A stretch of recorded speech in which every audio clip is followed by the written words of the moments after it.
This video is sponsored by Raid Shadow Legends, the greatest free-to-play RPG in the last 150 years. I'm so excited to show you guys this game. I've made a lot of progress in it, and I'm pretty proud. So here's how your average Raid Shadow Legends playthrough goes. The first thing you gotta do is open the app. After it's done loading, all you gotta do is close a couple pop-ups. Okay, so now...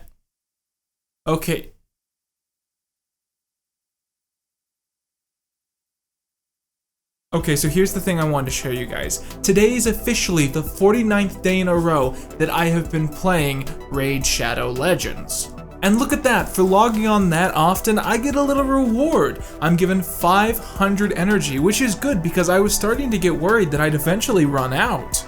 And while we're here, check out all these characters I've been working on these last few months. I've managed to get my original 4 characters all the way up to level 50, and I'm continuing to level up other characters under the hope that I can increase their rank so I can get some of them as high as level 60 or level 70. But of course I love all my champions equally, they're all my kin to me. Although I will say I think the spirit champions are like a little bit offensive. Raid Shadow Legends is the greatest mobile game ever and the greatest free-to-play RPG in the last 100 years. So be sure to go down to that link at the top of the description right now to go ahead and check it out for yourself. So out of all the years that I've been doing Fallen Titans, one thing that I've gotten pretty used to is the often odd nature of the fan request.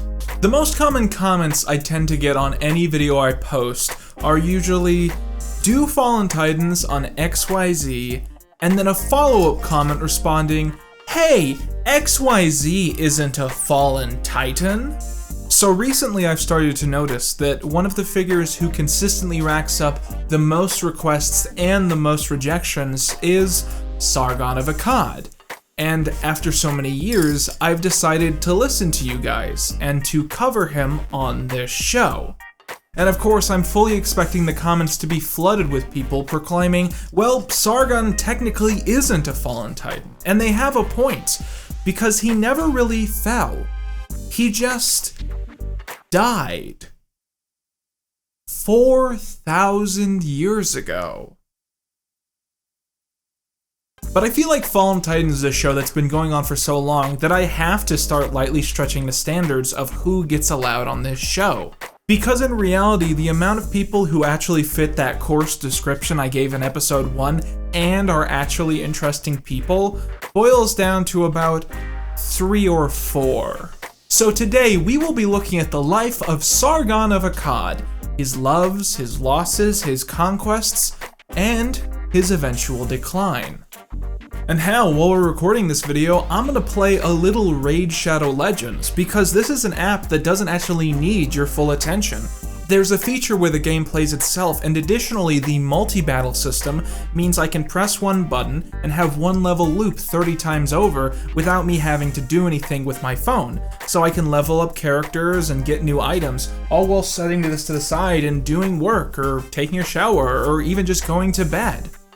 On that note, I need my phone to read my script, so we're gonna actually get out of this as soon as we can. So the first thing we have to talk about when we dive into history like this is the unclear nature that is implicit with so many historical topics. History often proves itself not to be a one-to-one retelling of what actually happened, but of the best possible collage of accounts of the story of what might have happened. In many cases, we discover that legendary texts are more coherently archived than actual first account records, and that means we have to sort of guess what happened based off of retellings of retellings of retellings.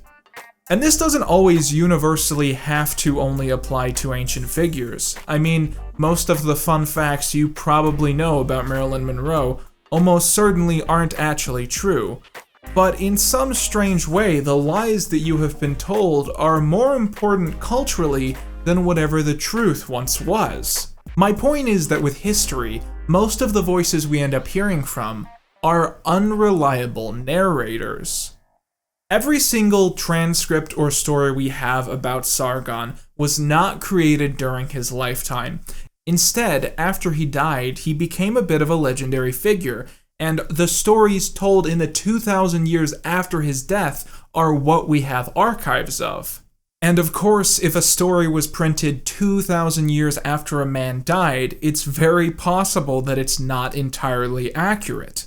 And yet it tells us all we need to know, that this man was of such myth and such stature that stories about his life continue to be told 2,000 years after he died, which is quite a Christ-like accomplishment. And yet today, that popularity has waned by more than a little bit. Historians ages ago found an ancient text which purported itself to be an autobiographical look at Sargon's life. Sadly, like most of the things we're going to be talking about today, a lot of the text is missing and the slab is incomplete. But we have just enough to understand how ancient figures perceived the birth of Sargon. I will now be reading that story completely verbatim. In West Azaparnu, born not raised, in the palace was where I spent most of my days. My mother was a priestess, my father I knew not. The brothers of my father loved the hills a lot. It was my mom's secret to have a kid, so she put me in a basket and glued on the lid, and chose the nearest town to have me delivered, but instead of UPS, I was yeeted in a river. I got found by Aki. He was the drawer of water, took me under his wing, and now I call him a father. I tended to his garden since I made it this far. He said, "You're going to be visited by the goddess Ishtar." Then there's a lot of stuff missing, and then it just says, "Sit on my throne as the king of Akkad." What's important about this story is that if it was written by Sargon, it almost certainly isn't true. It just doesn't make sense that Sargon would be able to remember that story. But it probably isn't written by Sargon because this slab dates back to the 7th century BCE, which was 1700 years after Sargon died. This is a fantastic example of how difficult piecing together details about Sargon's life can actually prove to be. I mean, even the famous broken statue we all associate with Sargon is actually disputed, as some historians believe it actually depicts Sargon's grandson. It's also worth pointing out that the story of Sargon being abandoned by his true mother in a river and then found by the simple peasants who adopted him is very widely believed to be one of the core inspirations behind the story of Moses. So, what happened to Sargon after this? Well, another surviving Legends text details a story of how Sargon rose through the ranks and eventually became a cupbearer to a king in the city of Kish. Now, being a cupbearer might sound like a demeaning job, but in actuality it put him in a position of prominence second only to the king of Kish being a man named Ur-Zababa. Now, at the time, Mesopotamia was basically covered in these small cities with individual rulers or kings, and according to the text, at this time, one specific king was traveling from city to city and was conquering them all under his rule. This man's name was Lugalzigagi. I have never found a word as fun to say as Lugalzigagi. Lugalzigagi was a native of the city Umma, like Uma Thurman, so his full name was Lugalzigagi of Umma, which is even more fun to say. When Ur-Zababa heard that Lugalzigagi was coming to conquer his city of Kish, he pissed himself. I'm not making that up, that's actually in the text, and in fact it's a lot worse than that. King Ur-Zababa, and then there's some missing text, and became frightened in his residence. Like a lion, he urinated, sprinkling his legs, and the urine contained blood and pus. He was troubled, he was disturbed, like a fish living in brackish water. Again, quotes like this really make you think about unreliable narrators in history. So for some reason, Ur-Zababa additionally did not trust Sargon the cupbearer. In the text, it's hard to figure out why. There's this part where Sargon is having dreams about the goddess Inanna drowning Ur-Zababa, and then Ur-Zababa is having his own nightmares, but key details in the nightmares are missing, so we don't know what these dreams mean, which is very David Lynch. Anyway, Ur-Zababa decides Sargon has to die, Lugalzigagi has to be dealt with. So he sends Sargon to meet with Lugalzigagi to offer a supposed peace treaty, and then sends a note to Lugalzigagi asking him to kill Sargon. And that's the most famous cliffhanger in history because the rest of the text is missing. Trying to uncover Sargon's life is like watching an old, obscure TV show on YouTube, but right in the middle there are like 3 or 4 missing episodes and no one has any idea what happens in them, so you're just trying to piece together what information you're missing. I mean, when you think about it, these slabs really are the ultimate lost media. What we can gather is that Sargon and Lugal-Zagazi of Umma decided to band together and join forces and to then raid the city of Kish, at which point Ur-Zababa went into hiding. No one quite knows why, but as quickly as Sargon and Lugal-Zagazi became allies, they became sworn enemies. Some historians think that Sargon slept with Lugal-Zagazi's wife. Sargon and Lugal-Zagazi began to claim separate cities from each other in competition, and this eventually ended with their 2 armies going head-to-head, at which point Lugal-Zagazi faced crippling defeat. Sargon placed him in chains and marched him through the city of Nippur in humiliation. Sargon then proclaimed himself the King of Kish, which also happens to be the name of my French food blog. And additionally, Sargon became the de facto ruler of Mesopotamia and began to expand that empire outwards. As a base to rule over his empire from, Sargon then built the city of Akkad, either from scratch or from the ruins of another city. This is where things get very flaky, because archaeologists have never discovered the true site of the city of Akkad, and Sargon spent most, if not all, of his remaining life in that city. Some texts claimed that his rule over the empire was from 54 to 56 years, others claim it's more like 37 or 40, but other people point out that there are only 4 total years where we have enough evidence to say that he absolutely was ruler at that time. And that doesn't mean he was only a ruler for 4 years, that means that those are the only 4 years where we can concretely say, yes, he was in charge. In his later years, potentially according to one source, he faced many mutinies and attempted emancipations, which he then had to squash out with his massive military might. According to the text, the great god Marduk was angered by the evil and blasphemy Sargon had accomplished and destroyed his people with direful famine. In a text discovered only last year, a citizen approaches Sargon and asks him if his conquests have gone too far and if he's willing to sacrifice his own citizens in a battle against a literal god. And Sargon responds, I'm not going to accept that phrase. No, I'm not going to accept that phrase. I said I wouldn't even. That's not a threat. That's not a threat. And I'm not going to be apologizing for my crimes against political correctness. I hate political correctness. I'm not answering your question.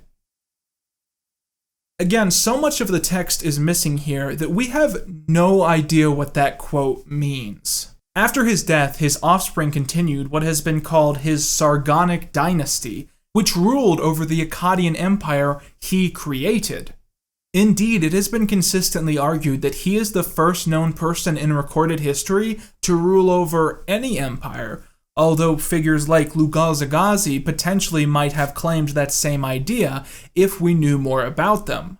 He also promoted Semitic as the key language of the empire, which was very uncommon before this. And the fact that he was worshipped as this representation of power and might, even potentially after the birth of Christ, proves that he did succeed in having a legacy. But how did that all go away?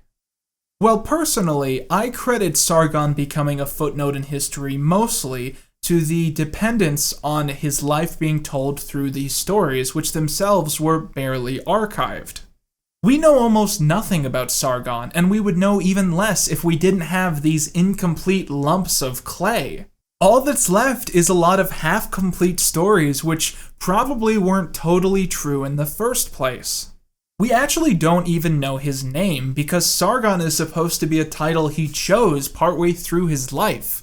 In short, the most important thing you need to know about Sargon is the great mystery of all the things that history will never tell us.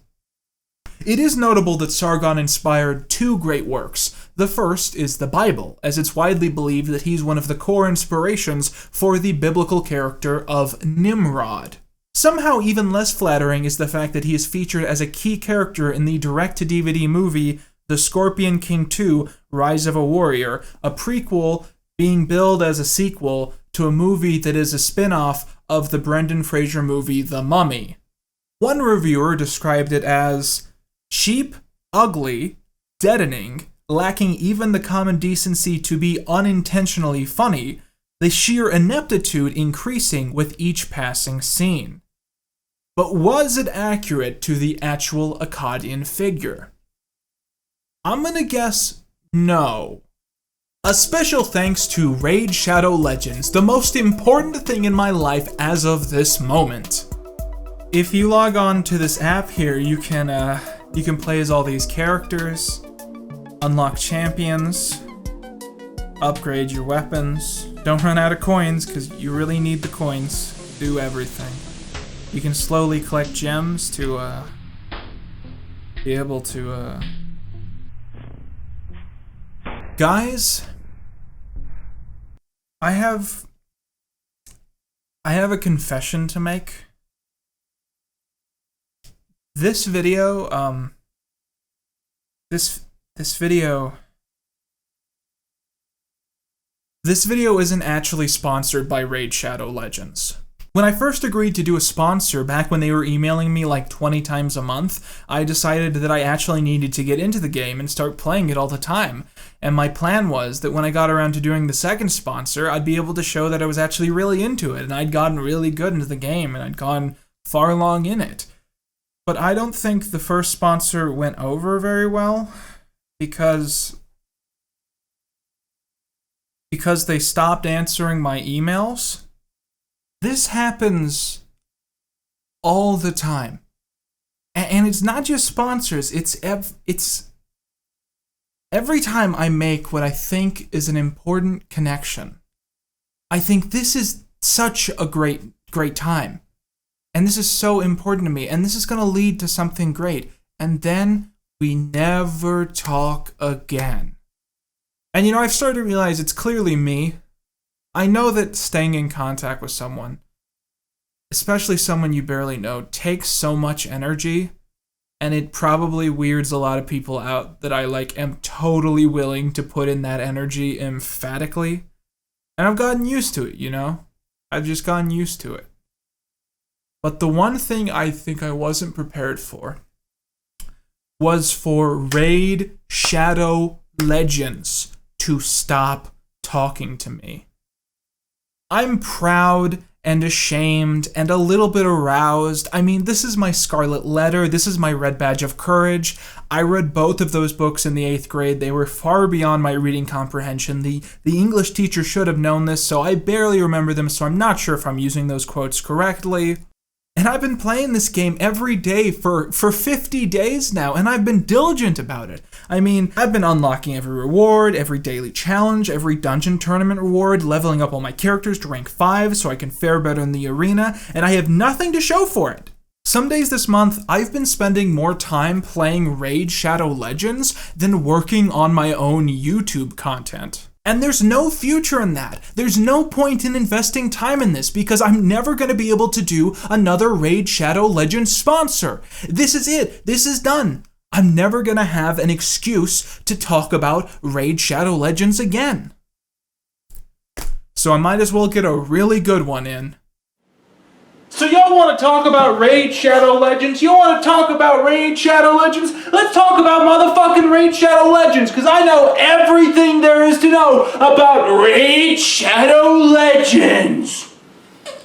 This is the Raid Shadow Legends world map. It's being projected onto my 70-inch TV, which a guy at Best Buy convinced me to buy. To that person, I just want to say, hey dude, thank you so much for improving my life. Every single day I've had to spend in this living room has been far better because this actually improves watching television.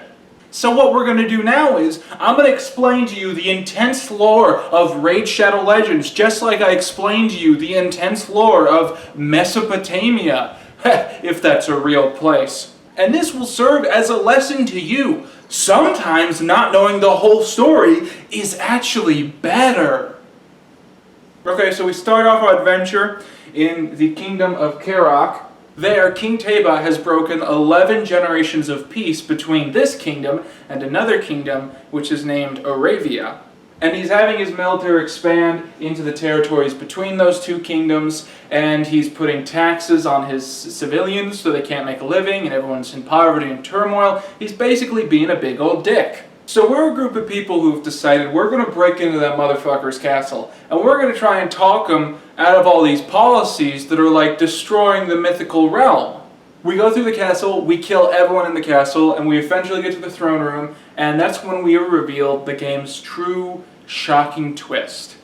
The king isn't actually there. We were dumb to look there. So we have to go figure out where the king really is. Our first intuition is to check out the war-torn kingdom of Arnok, and that is essentially just slums now populated by lizardmen. I love the lizardmen, those guys are cool. So it's here that we get a tip that all of the orders from the king that have been going here and have been supposedly marked from the king, they've all been coming from the catacombs of Narbuk, and we have to go there next. And you know, we kill a couple dozen people along the way. So it's in the catacombs of Narbuk that we find the king, and that is when we get to the game's true epic twist. The king has not been behind any of this. When we find him, he is strapped to a chair, surrounded by people holding him hostage, and pouring some sort of potion into his mouth, and while we kill all those guys, by the time we get to him, he's dying, I think. It's kind of vague, but he says, you know, he's been tainted with dark magic, and that's been forcing him to start this war, or someone's been starting this war for him while he's been tied up, and so it's too late now, so much damage has been caused, and with his dying wishes, he asks us to go to the kingdom of Aravia, the kingdom before that they've had, 11 generations of peace with, which has announced that they're accepting all refugees, and the king's dying wish is for us to go there and thank the queen for taking in all these refugees from his kingdom. Now, she is a magical lady, and she's a beloved queen. She's beautiful, she's kind, but she deals with old magic, so that's something to keep in mind as we go into these following chapters of the lore. So when we get to Felwin's Gate, which is the gate outside of her kingdom, there are hundreds, if not thousands, of starving refugees outside waiting to be let in, but it's being guarded by these thugs, these brutish men who are trying to stop anyone from getting in, and they're telling everyone, look, if you came here, go back to your original kingdoms, do not come here. And we say that's bullshit. These are refugees, they need help, so we kill all of those guys.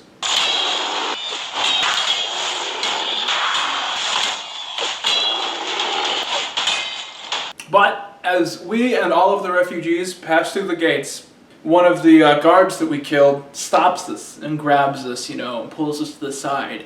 And he says, "See what you do. Not good. We bar gate for reason. None can help them now." Uh-oh. So what we find out is this queen here, she joined forces with someone called the Shadow, and that tainted her magic and made her evil. And she is the person who poisoned / kidnapped / mind-controlled the king into starting this war between their two kingdoms. So all this death and mayhem would happen, and we would go on this whole voyage. And she's doing this to help something called the Shadow. And then the story tells us that the people blocking the gates, they were the good guys. It was she who had betrayed the king, had fomented the war between Kerok and Aravia. The company now realized that the Skinwalkers had barred Felwin's Gate for good reason. Donning their cloaks, the heroes fled the palace.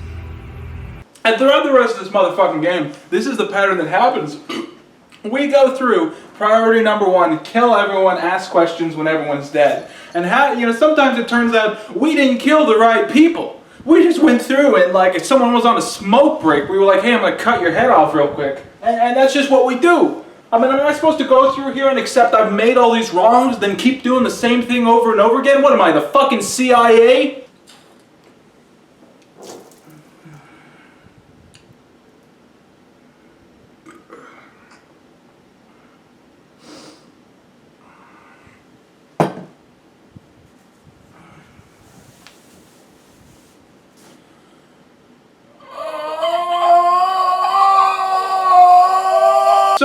finally get to these fucking, like, last few levels, you know? And we're just busting through motherfuckers. We're kicking everyone's ass. And, you know, I've played Shadow Legends a fucking long time. You know, this is, I can manage that. I can kick some ass, you know. All the people out there who shit-talk me online, come fucking pal around or raid Shadow Legends. I'll bust your ass into the stratosphere. But we get here, and I can't remember exactly where. Why would I care? But, like, somewhere around here-ish, you know? Like, there, we get some kind of prophecy from a dude who dies, and he's like, you guys are all gonna die. You're all gonna die. And we're like, oh no, that's bad. So we get to the end of the map here, the Brimstone Path, and it's basically like Mustafar, you know, it's like there's lava everywhere. I think there's a portal to hell or some bullshit. And we get in there, and we just start kicking people's asses. You know, that's the game. You fuck some demons up, or, you know, elves, whatever it happens to be that week, you know. But this time we're fucking some demons up. And we get to the final chapter, okay? The final level of the whole narrative-driven portion of the game. And what happens? Oh, it turns out the prophecy was correct. It soon became clear that the priest's prophecy would be fulfilled, for only the combined force of their shards could unleash enough power to seal the dark portal. Our heroes bravely stepped forward and, together, offered the ultimate sacrifice to cast out the shadow from the world. So that's it, huh? That's the whole story. We go through all that adventuring, I trek through all those fucking worlds for you, and this is the ending you're gonna give me. We all die. Oh, that's the satisfying ending. All of you guys die. Did J.J. Abrams write this fucking video game? Are you kidding me? I've wasted my life! I haven't been outside since January. I've just been playing this game every motherfucking day! And this is all it has to give me! It's bullshit!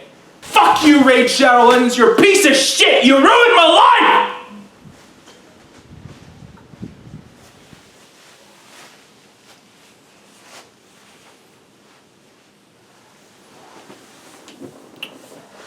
So, yeah. I've been Quinton Reviews, and that's all you be.